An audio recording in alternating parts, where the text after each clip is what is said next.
Okey, chapter 8 dan 9. The operational planning and management. So, operational planning ni dia lebih operasi dalam sesebuah organisasi.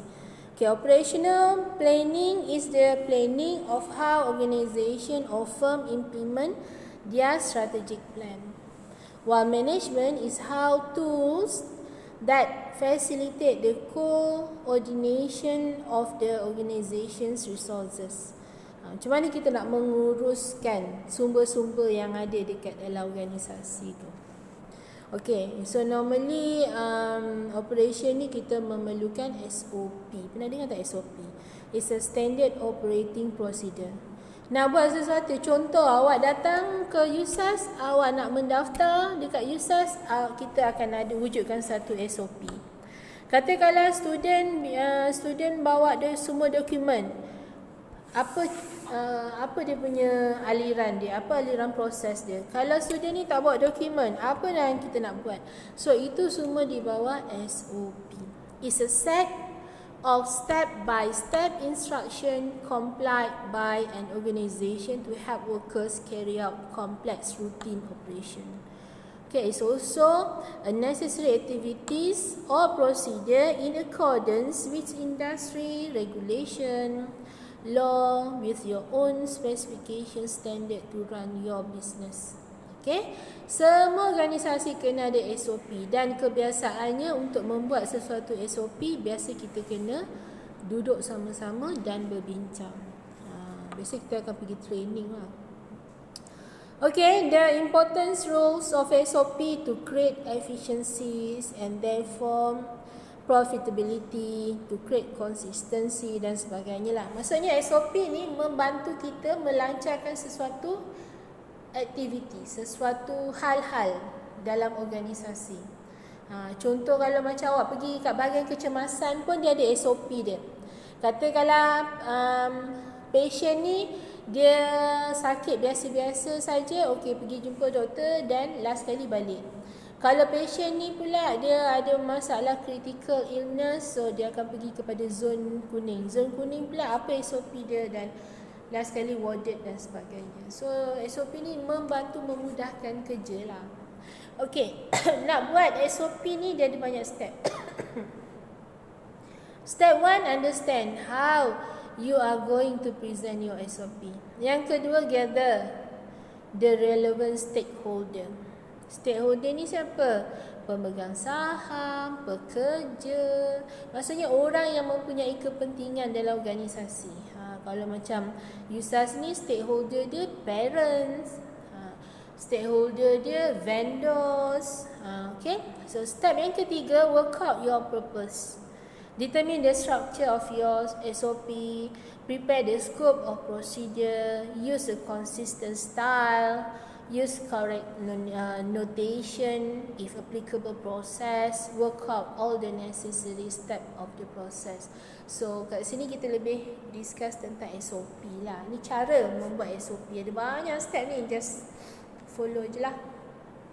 Tapi in practically kita tak adalah follow step ni sangat. Kita biasanya bos akan cakap, okay, kita ada program baru, contoh macam ODL. Okay, tolong Zurina, tolong buatkan SOP untuk pendaftaran pelajar ODL. Of course SOP dia berbeza sebab kita menggunakan online, kita tak gunakan fizikal. Kalau pelajar postgrad yang konvensional, diorang akan datang untuk serahkan dokumen secara fizikal. Tapi kalau ODL, mungkin diorang kena scan, masukkan dan masuk dalam satu folder dan serahkan pada admin ODL. So SOP akan berbeza. Okey, ni contoh sampel SOP template, tapi biasanya kita akan guna yang aliran proses tu, yang anak panah, yang ada 4 segi. Dia ada maksud lah. Okey, ni antara contoh-contoh. Okey, boleh tengok kat sini lah. Yang ini company FIMA. So yang ini dia berkaitan dengan legal. So explanation dia dekat sebelah tu lah. Okay, the various business activities in small business. In small apa tadi? Business. Okay. Apa yang ada aktiviti dia? Budgeting. budgeting ni memanglah setiap tahun mesti akan keluar bajet. Macam kita biasa kalau awak Google, awak tengok annual report. So dalam annual report ada bajet. Maksudnya bahagian HR kena keluarkan bajet. Fakulti FPTN keluarkan bajet. FPI keluarkan bajet. So daripada bajet-bajet itulah nanti kita bentangkan, barulah pihak majikan akan decide, okey, berapa bajet untuk tahun depan FPTM, berapa bajet untuk tahun depan untuk jabatan kualiti. Sebelum nak bagi bajet, kenalah dapat input program apa awak nak buat ni. Contoh. Lepas tu aktiviti yang kedua adalah accounting and auditing. You boleh go through lah dia punya nota. Saya just buat ringkasan. Accounting and auditing. Biasanya dia melibatkan kewangan lah. Mana ada organisasi nak rugi kan? Mesti semua nak untung. So dari segi bila kita dah bagi bajet, kenalah bagi kita return. Okay? Dan dalam masa yang sama akan ada audit. Auditor akan datang. Biasanya auditor ni kita akan lantik daripada orang yang tak ada kepentingan dalam organisasi, orang luar. External auditor. So dia akan datang, dia akan check lah. Okay? Kemudian kita ada marketing. Marketing ni pentinglah untuk meningkatkan jualan sebuah organisasi. So macam kita kat USAS, walaupun secara kita tak secara direct bagi tahu ada marketing department, sebab marketing department tu kita bagi nama dia corporate. So jabatan corporate yang akan buat marketing. Macam sekarang ni diorang tengah buat marketing di Kelantan. Okay. So tujuan dia untuk meningkatkan jualan. Okay, sales activities pula ini lebih kurang dengan marketing. Bezanya marketing ni mungkin dia ada secara fizikal, secara online. Lepas tu cara-cara promotion macam mana. Sales ni dia lebih kepada direct kepada consumer, customer. Dia lebih direct. Okay, maksudnya kalau marketing dia decide untuk buat satu booth, so yang pergi adalah sales advisor, dia orang yang akan turun padang. Operation and supply chain, ini yang operasi dalam sesebuah organisasi. Okay, dia yang menggerakkan organisasi. Okay, customer service, yang ini kalau kita ada masalah apa-apa, kita call lah customer service tu. Customer service pun dalam masa yang sama tujuan dia adalah untuk memberi positive feedback lah pada customer dan untuk pegang customer tu, jangan pergi dekat company lain, datang ke company kita. Tu customer service. That's why ada certain customer service diorang wish sama hari raya, diorang bagi hadiah masa birthday. Okay, so the concept of outsourcing. Outsourcing maksudnya kita ambil bekalan tu daripada luar. Outsourcing. Contoh macam kita pensyarah kan, pensyarah kita tak cukup. Daripada katakanlah pensyarah yang ada kelulusan PhD, ni contoh, kita kena bayar dia gaji maybe dalam 10,000, 8,000 contoh. So daripada kita nak bayar bulan-bulan 10,000 ataupun 8,000, baik saya ambil pensyarah part time. Saya hanya bayar ikut jam, sejam RM200 contoh. Jadi daripada kita nak meningkatkan kos bayar pensyarah tetap, baik saya ambil pensyarah part time. Itu dinamakan outsourcing. Daripada saya nak beli mesin photostat, baik saya sewa je mesin photostat. Itu outsourcing. Tujuan dia untuk menjimatkan kos.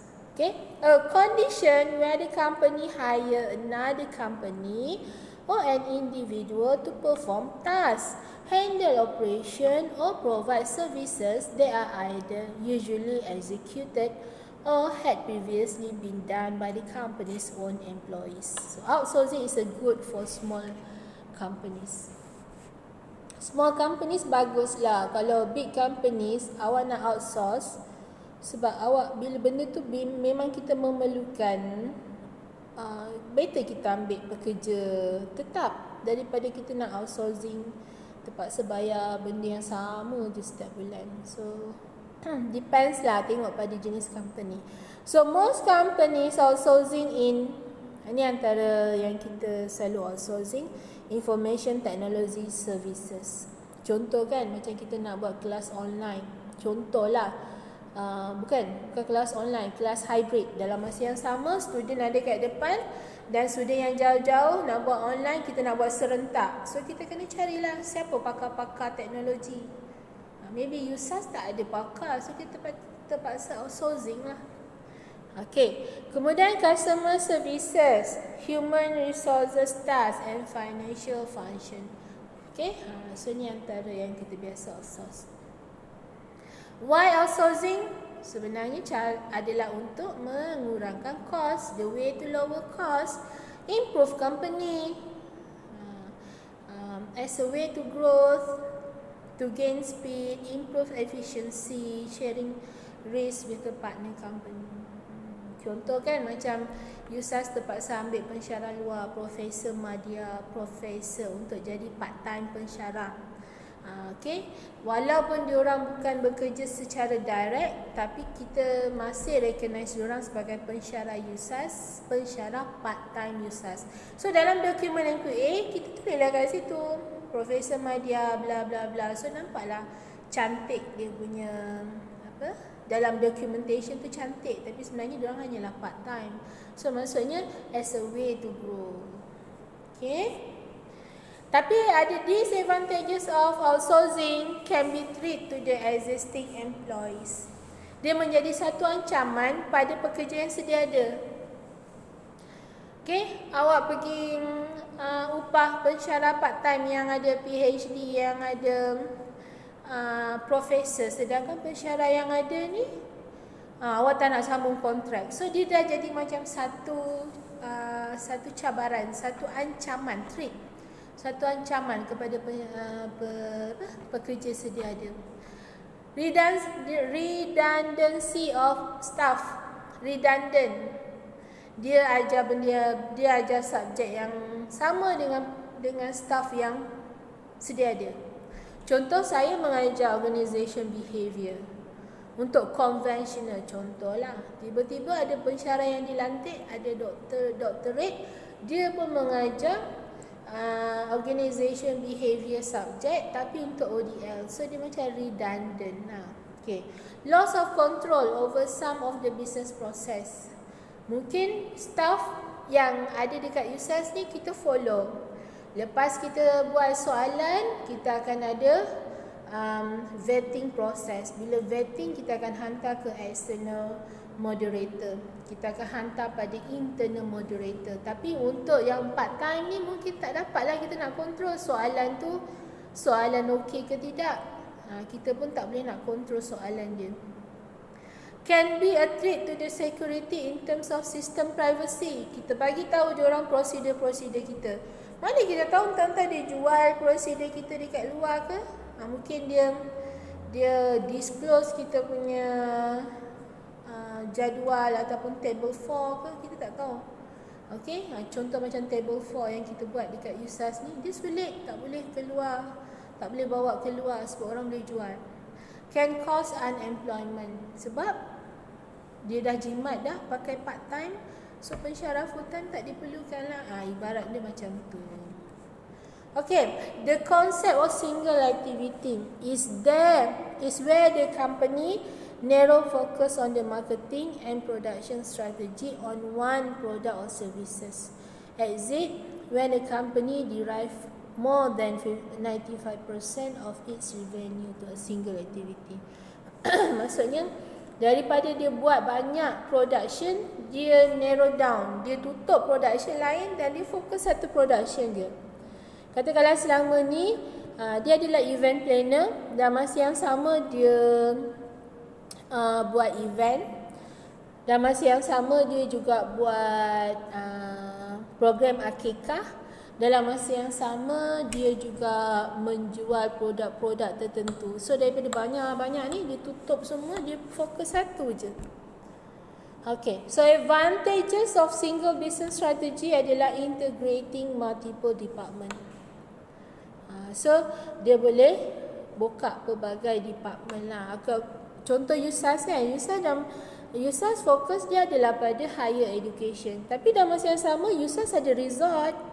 Dalam masa yang sama USAS ada pusat tahfiz.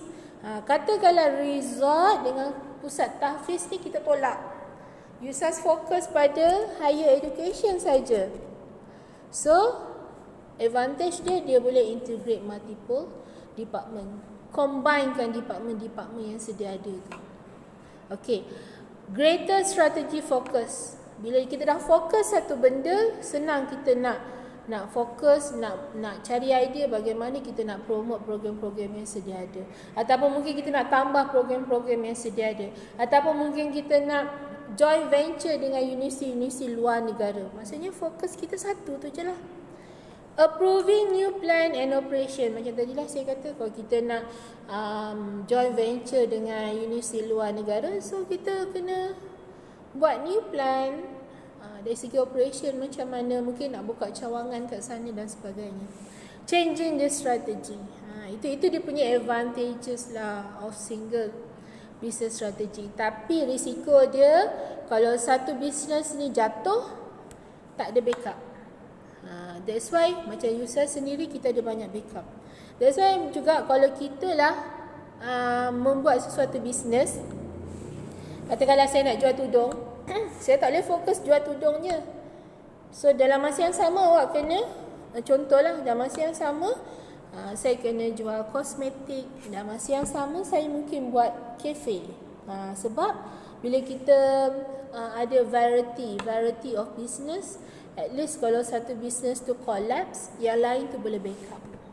So that's the idea of the variety of business. Okay?